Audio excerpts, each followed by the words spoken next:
Instructor sir Haider सैदी। जैसा कि मेरा बेटा आप लोग जानते हैं, इस टाइम हम मैथ्स की 9 न्यू बुक के ऊपर काम कर रहे हैं और चैप्टर नंबर 4 का आज हम आखिरी लेक्चर रिकॉर्ड करने लगे हैं, जिसका नाम है फैक्टराइजेशन एंड अलजेब्रिक मैनिपुलेशन।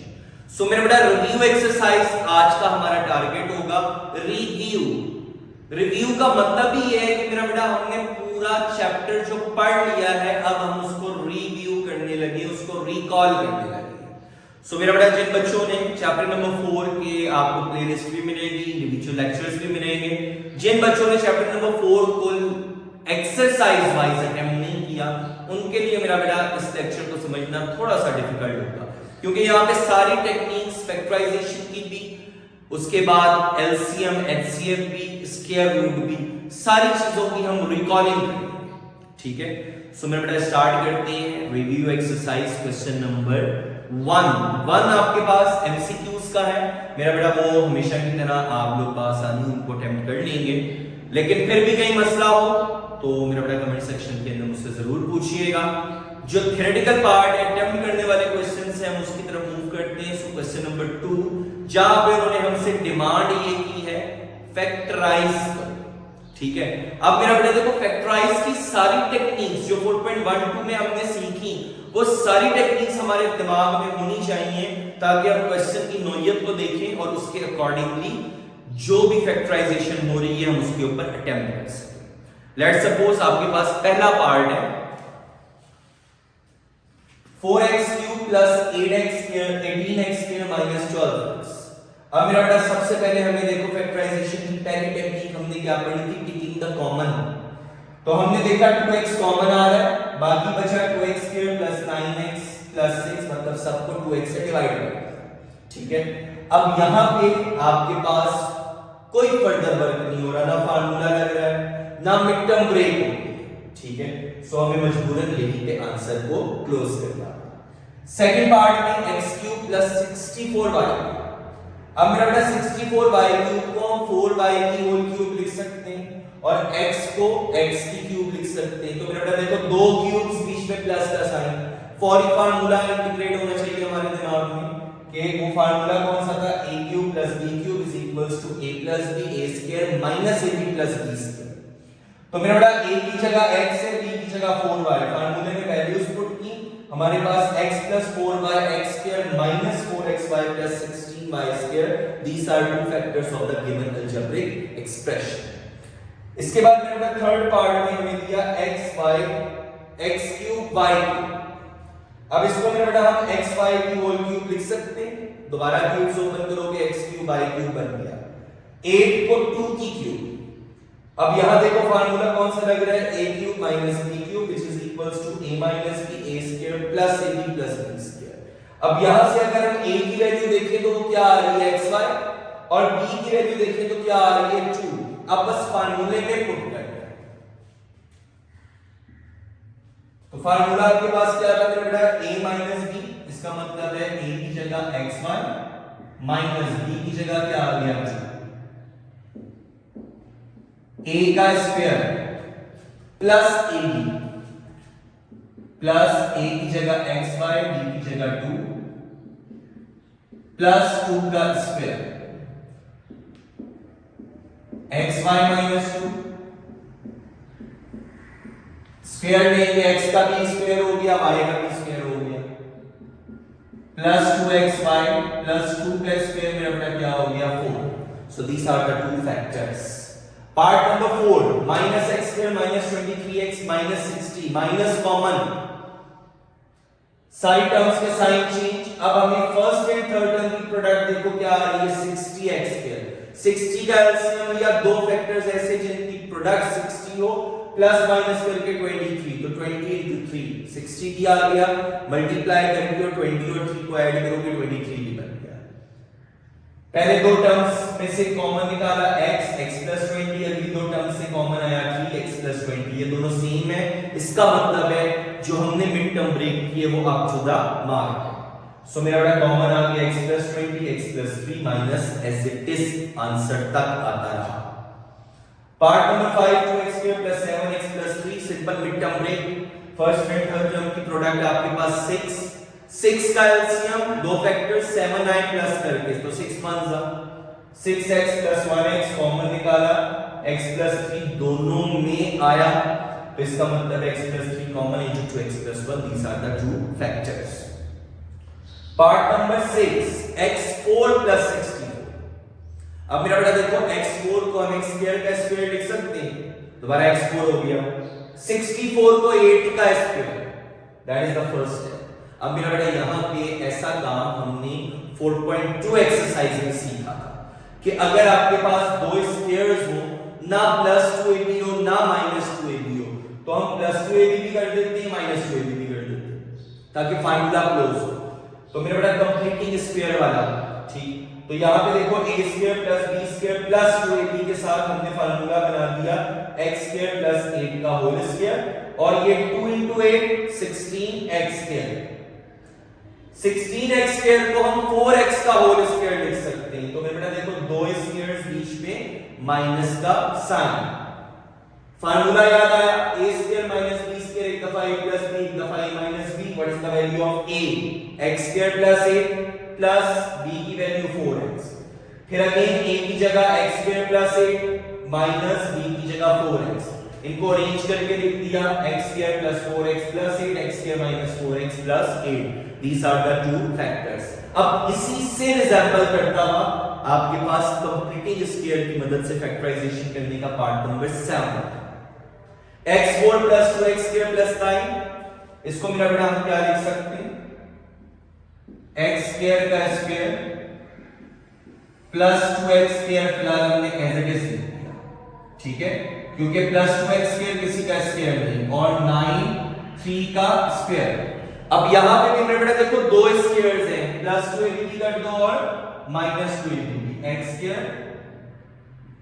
+ 3 का स्क्वायर प्लस 2, a की जगह x² b की जगह 3 -2, a की जगह x² b की जगह 3, और ये वाली जो आपके पास टर्म थी +2x², ये एज इट इज आ गई, ओके। अब मेरा बेटा देखो फार्मूला किससे बनाएं, a² + b², अगर हम -2ab के साथ फार्मूला बना लेते हैं तो 6x² + 2x² मतलब 8x², तो दरमियान में कौन सा साइन चाहिए था, माइनस, वो भी नहीं आया, और 8 किसी का स्क्वायर भी नहीं होता, तो इसका मतलब है हमें फार्मूला किसकी मदद से बनाना पड़ेगा, हम अरेंज कर देते हैं x² का स्क्वायर प्लस 3 का स्क्वायर माइनस प्लस 2, a की जगह x² b की जगह 3, और ये -6x² प्लस 4x²। अब ये फार्मूला बन रहा है कौन सा, a + b का होल स्क्वायर, उसकी मदद से मेरा बेटा x² + 3 का होल स्क्वायर माइनस 6x² में से 2x² हमने कर दिए minus, plus minus minus minus 4x², x² + 3 का होल स्क्वायर माइनस 2x का स्क्वायर। लो भाई मेरा बेटा हमारा जो टारगेट था वो पूरा हो गया, दो स्क्वायर्स आ गए, बीच में माइनस का साइन भी आ गया। तो अब यहां पे फार्मूला आपके पास कौन सा लग रहा है, a² - b², एक दफा a + b एक दफा a - b। So what is the value of a, x² + 3 एक दफा प्लस 2x, x² + 3 -2x, इसको मेरा बेटा अरेंज करके लिखना चाहो, x² + 2x + 3 x² - 2x + 3, so these are the two factors of the given algebraic expression। अब देखो सारे क्वेश्चंस में जो आंसर आ रहा है वो एक टर्म में आ रहा है, ठीक है, तो ये याद रखिएगा फैक्टराइजेशन की कंडीशन ये होती है फैक्टर्स होंगे आपस में मल्टीप्लाई होंगे तो एक ही टर्म रहेगा। पार्ट नंबर 8, अब मेरा बेटा अगेन 4.2, अब देखो पूरे क्वेश्चन नंबर 2 में हमने 4.1 और 2 की रिकॉलिंग करी। अब ये आपके पास 4.2 के सवाल नंबर 2 की तरह 4 फैक्टर्स, एंड पर एक एडिशनल टर्म। हमने देखा दो फैक्टर्स ऐसे कि जिनके मिलने से x² और x वाली टर्म या कांस्टेंट टर्म सेम आ जाए। तो पहले x वाली टर्म सेम करते हैं, चेक करते हैं, 3 + 4 7, 5 और 6 11 नहीं सेम आ रही, 3 और 5 8, 4 और 6 10, ये भी सेम नहीं। लेकिन अगर हम फर्स्ट को फोर्थ फैक्टर के साथ करेंगे तो 3 और 6 9, सेकंड को थर्ड फैक्टर के साथ तो 4 और 5 भी क्या हो गया 9। तो देखो नीचे मैंने यही तरतीब की, फर्स्ट को फोर्थ फैक्टर के साथ मल्टीप्लाई किया, सेकंड को थर्ड फैक्टर के साथ। अब जब मल्टीप्लाई किया x square plus 3x plus 6x plus 18, x square plus 4x plus 5x plus 20, x square plus 9x, दोनों फैक्टर्स में आ गया। यही हमारा टारगेट था कि x स्क्वायर के साथ x वाली टर्म सेम हो जाए। तो मेरे बेटा उसको हमने y के बराबर लेट कर लिया, तो ऊपर वाला फैक्टर क्या बन गया y plus 18, y plus 20 minus 360। अब वो काम आ गया जिसके अंदर हमने एडिशनल टर्म को एडजस्ट कर दिया।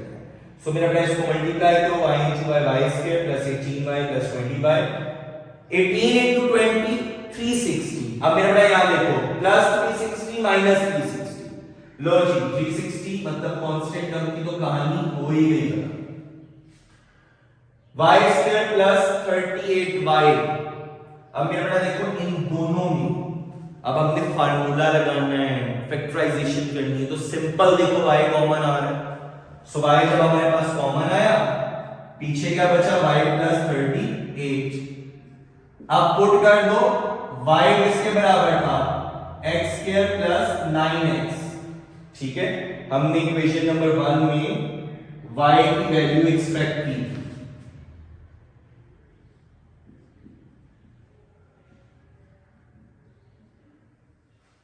ओके, अब जब ऊपर इसे पुट करेंगे x स्क्वायर प्लस 9x इस y की जगह आ गया, x square plus 9x plus 38 इस y की जगह आ गया। अब इन दोनों में देखो फर्दर कॉमन आ रहा है, x common, x plus 9, x square plus 9x plus 38। अब यहां पे अगर हम देखिए मिड टर्म ब्रेक लग रही है, फार्मूला लग रहा है 38 किसी का स्क्वायर भी नहीं होता, मिड टर्म ब्रेक करके देखो तो मिड टर्म ब्रेक भी नहीं होगी। So this is the irreducible quadratic factor. So मेरा बेटा यहां पे आपके पास क्वेश्चन का आंसर फिनिश हो गया, फैक्टर्स बन गए। सो स्टूडेंट्स क्वेश्चन नंबर 2 का आखिरी पार्ट हमारा रहता है x square plus 6x plus 3, x square plus 6x minus 9 plus 36। अब यहां देखो मेरा बेटा हमारे पास एक स्टेप मजीद उन्होंने सॉल्व कर दिया, x स्क्वायर और x वाली टर्म खुद से सेम दे दी, तो x स्क्वायर प्लस 6x दोनों में मौजूद, उसको हमने लेट कर लिया y के बराबर और इक्वेशन 1 बना। अब y plus 3y minus 9 plus 36 multiply करो y into y square plus 3y minus 9y minus 27। अब वो स्टेप आ गया जहां पे हमने इस एडिशनल टर्म 36 को एडजस्ट करना है। 36 minus 27 plus 9 y square minus 6y। अब मेरा बेटा यहां पे हमने ऑब्जर्व किया y का स्क्वायर 9 3 का स्क्वायर, बीच में माइनस 2ab का फार्मूला कंप्लीट हो गया, तो फार्मूला आपके पास बन गया y माइनस 3 का whole square a minus b का होल स्क्वायर की मदद से। लेकिन क्वेश्चन में तो y था नहीं, तो इक्वेशन 1 से जो y की वैल्यू लिखी थी x square plus 6x minus 3 का होल स्क्वायर। होल स्क्वायर का मतलब क्या है, फैक्टर कितनी दफा आ गया आपके पास बेटा 2 दफा, तो हमने 2 दफा उसी फैक्टर को रिपीट कर दिया। नेक्स्ट आपके पास सवाल नंबर 3, एलसीएम भी मालूम करो, एचसीएफ भी मालूम करो बाय यूजिंग फैक्टराइजेशन। अब देखो यहां से हमारे पास 4.3 की रिकॉलिंग आ गई। ठीक है, 4.3 पहला सवाल हमारे पास था जिसके अंदर हमने एचसीएफ मालूम किया था फैक्टराइजेशन की मदद से, और सवाल नंबर 3 था एलसीएम मालूम किया था फैक्टराइजेशन की मदद से। अब हमें दो एक्सप्रेशंस दी है हर पार्ट में। पहले पार्ट में 4x³ + 12x², 8x² + 16x। पहली एक्सप्रेशन थी 4x² कॉमन आ गया।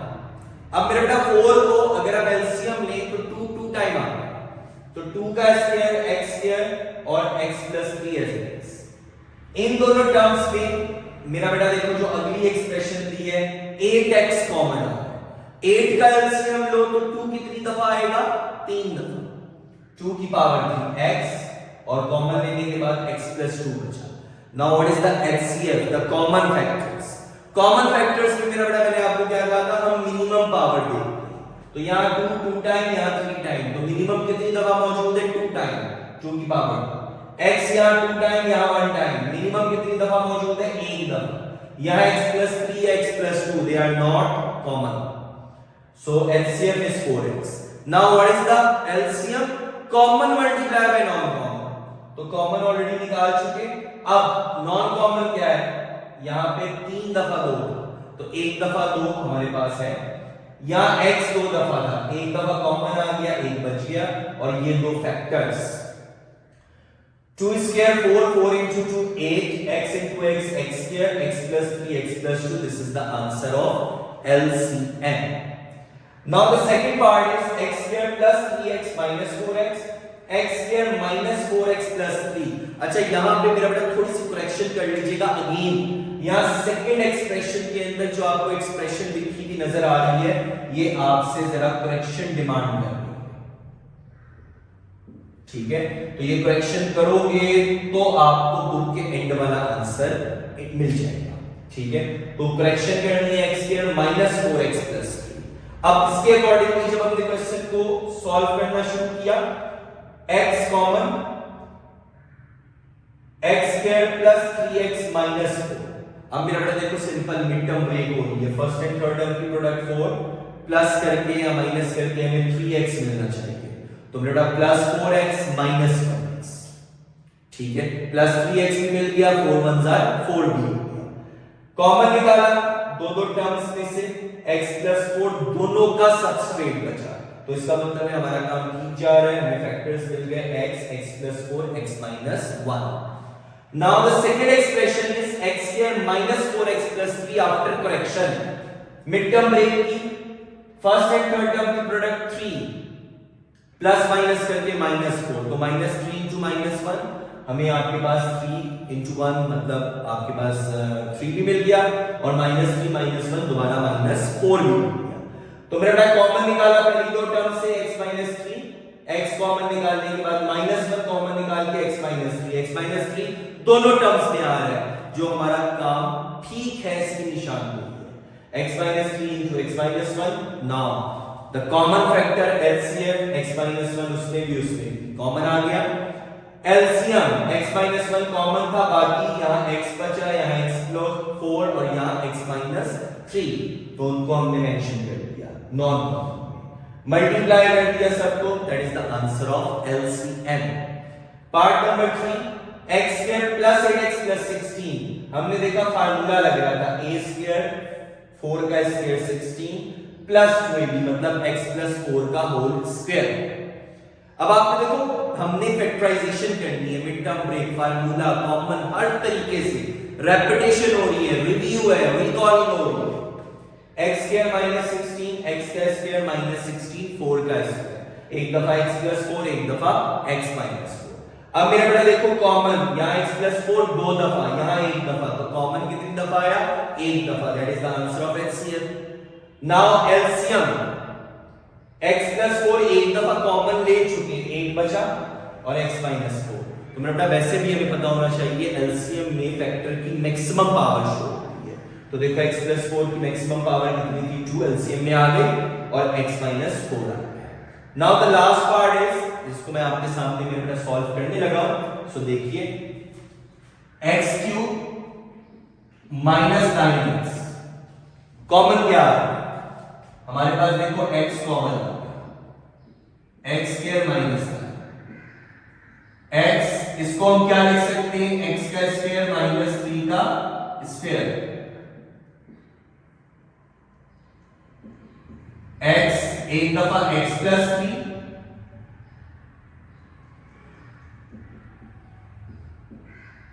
और एक दफा x minus 3, these are the factors of the given expression। अब सेकेंड एक्सप्रेशन आपके पास में बेटा क्या है? x square minus 4x plus 3, mid term break हो रही है सिंपल, हमने देखा x square minus 3x minus 1x plus 3, दोबारा माइनस 4 भी बन गया और 3 1 जार 3 भी हो गया। x common, x minus 3 minus 1 common, x minus 3, x minus 3 सही है, सेम है, दोनों में मौजूद है, ये इस चीज की इंडिकेशन है कि हमारी mid term break up to the mark. इसकी भी, इस एक्सप्रेशन के भी फैक्टर्स आ गए। नाउ HCF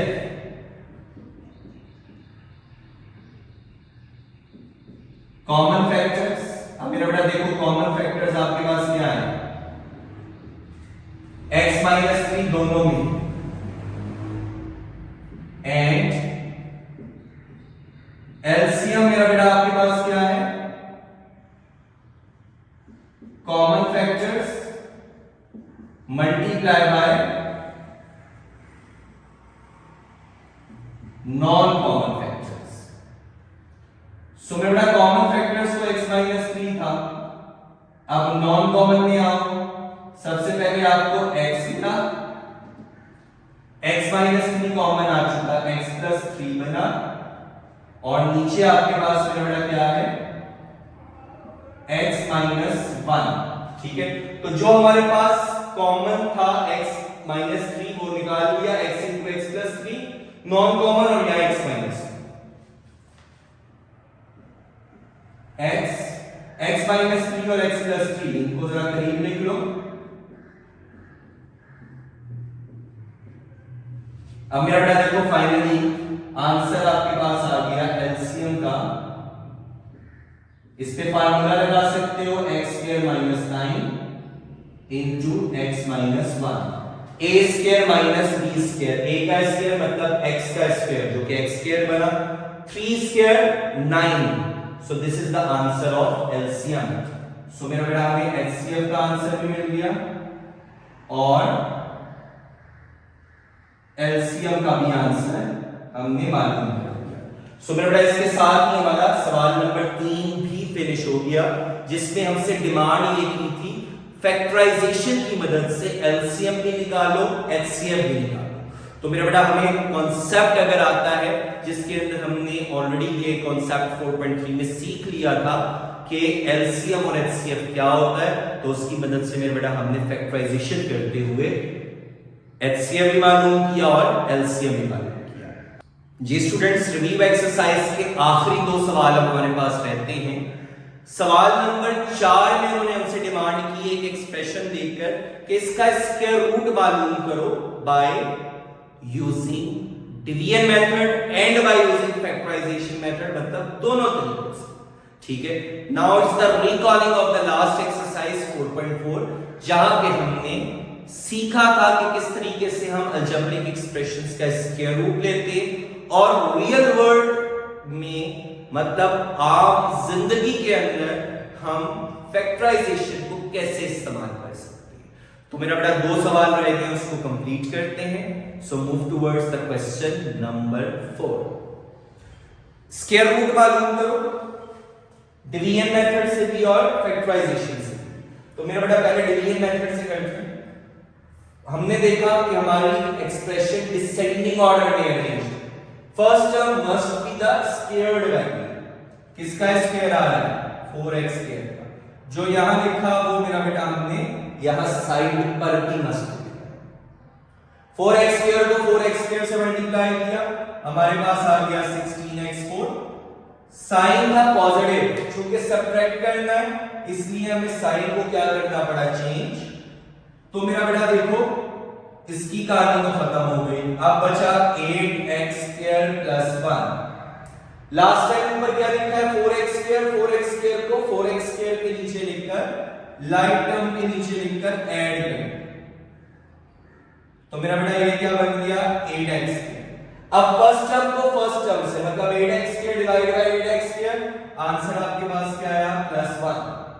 अब 1 से जब हमने जो यहां लिखा वो यहां पे भी लिखना, ठीक, 1 यहां पे भी। अब लास्ट टाइम ऊपर क्या लिखा, 1 से इन दोनों को मल्टीप्लाई करो, 1 into 8x square, 8x square, 1 into 1 1। Subtraction करेंगे, मेरा बेटा साइन चेंज करेंगे,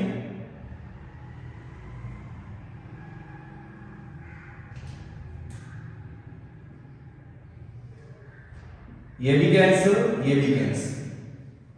ठीक है, सो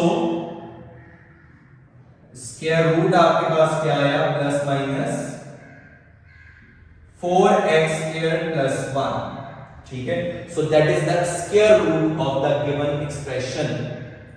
अब इसी क्वेश्चन को मेरा फैक्टराइजेशन की मदद से सॉल्व करना है।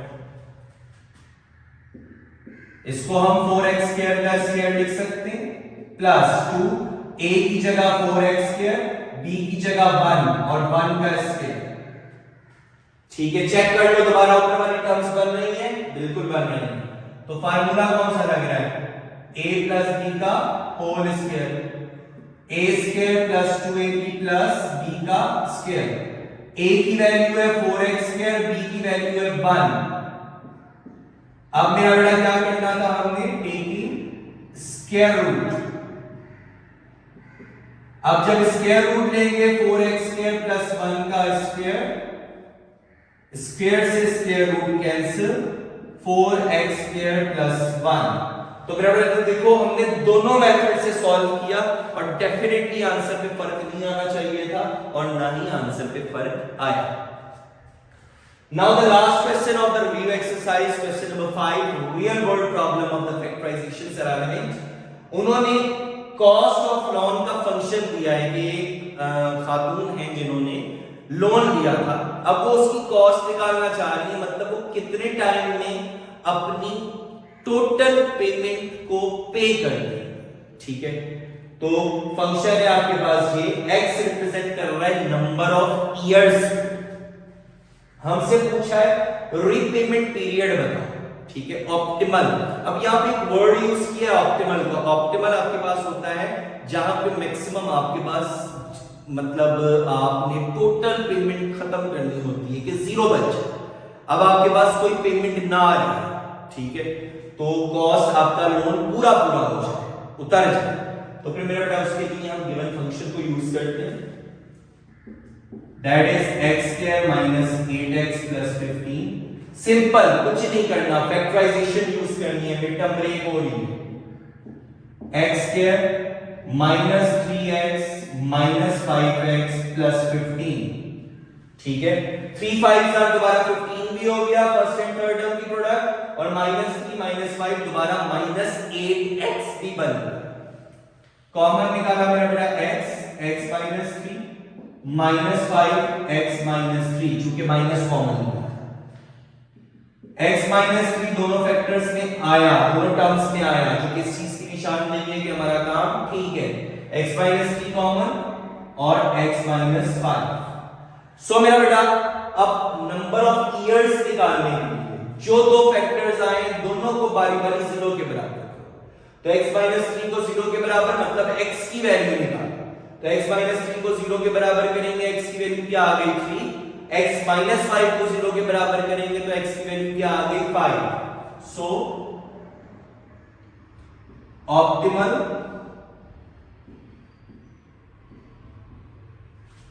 रीपेमेंट पीरियड इज, कितना होगा मेरा बेटा, या तो 3 साल होगा या फिर 5 years होगा, ठीक है। इन दोनों में से कोई एक होगा, ओके, जिसमें उसकी टोटल पेमेंट क्या हो जाएगी, उतर जाएगी, उसका लोन क्या हो जाएगा, 0 हो जाएगा, ओके मेरा बेटा। सो इसके साथ ही हमारे पास चैप्टर नंबर 4 फिनिश हुआ। हमने एक इंतहाई इंपॉर्टेंट चैप्टर को कवर किया जो कि आगे आने वाली जिंदगी में भी, क्लासेस में भी हमारी बहुत हेल्प करेगा। ये जो मिड टर्म ब्रेक की टेक्निक है, स्पेशली फैक्टराइजेशन की एक बहुत ही अहम मजबूत कड़ी है जिसकी मदद से हम हायर क्लासेस में भी काम करेंगे, ठीक है। सो फैक्टराइजेशन को अच्छे से मेरा बेटा प्रिपेयर करो, उसके बाद अलजेब्रिक मैनिपुलेशन मतलब HCF, LCM, square root, real world problems, इनको मेरा बेटा अच्छे से प्रैक्टिस करो ताकि हमारा चैप्टर नंबर 4 सिर्फ फिनिश ही ना हो, अच्छे तरीके से मेरे स्टूडेंट्स को आ भी जाए, ठीक है। सो इंशाल्लाह अब नेक्स्ट लेक्चर के अंदर अगला लेक्चर स्टार्ट करेंगे। तब तक के लिए मेरा बेटा अगर किसी बच्चे ने चैनल को सब्सक्राइब नहीं किया तो मेरा बेटा चैनल को सब्सक्राइब करो, अपने फ्रेंड्स को भी कहो कि चैप्टर नंबर 4 भी हमारा फिनिश हो गया है and you are learning from the door of knowledge from your instructor sir. तो मेरा बेटा उनको भी कहो कंप्लीट सॉल्यूशन, एक एक पार्ट की सॉल्यूशन। नोट से आपको मेरा बेटा सॉल्यूशन तो मिल जाएगी, लेकिन समझना ज्यादा इंपॉर्टेंट है as compare to just answers को एग्जीक्यूट करना, ठीक है। तो यहां पे मेरा बेटा आपको एक एक क्वेश्चन आपको कराने का मकसद ये है ताकि मेरे बच्चों को किसी भी क्वेश्चन में किसी भी पार्ट में प्रॉब्लम हो तो जस्ट वन टैप दूर हो, and that tap is channel the door of knowledge. Okay, so मेरे बेटा अगर आप लोगों ने बेल आइकन टैप नहीं किया है तो उसको जरूर टैप करो ताकि मेरे बच्चों को अगला लेक्चर जैसे ही अपलोड हो फौरी आप लोग इन्फॉर्म हो, और अच्छे से प्रैक्टिस करो ताकि सारा काम हमारा साथ साथ प्रिपेयर भी होता है। तो आपको पहले 4 चैप्टर्स का लिंक, प्लेलिस्ट का लिंक आपको डिस्क्रिप्शन के अंदर भी मिलेगा। तो मेरा बेटा हर चैप्टर को अच्छे से टाइम दो, कवर करो, वीकेंड्स पे टाइम दिया करो ताकि आप लोगों का मैथ्स प्रॉब्लम ना करे, ठीक है। न्यू बुक है, नए कॉन्सेप्ट्स हैं, थोड़े इंपॉर्टेंट कॉन्सेप्ट्स हैं आगे आने वाले चैप्टर्स के अंदर। तो मेरा बेटा आप लोग परेशान ना हो, हर चीज को हम यहाँ पे सॉल्व करेंगे, स्टेप बाय स्टेप करेंगे, कंप्लीट सॉल्यूशन करेंगे, इंशाल्लाह एक एक पार्ट करेंगे। तो तब तक के लिए मेरा बेटा अपना ख्याल रखिए, बहुत सारी दुआओं के साथ। अल्लाह हाफिज।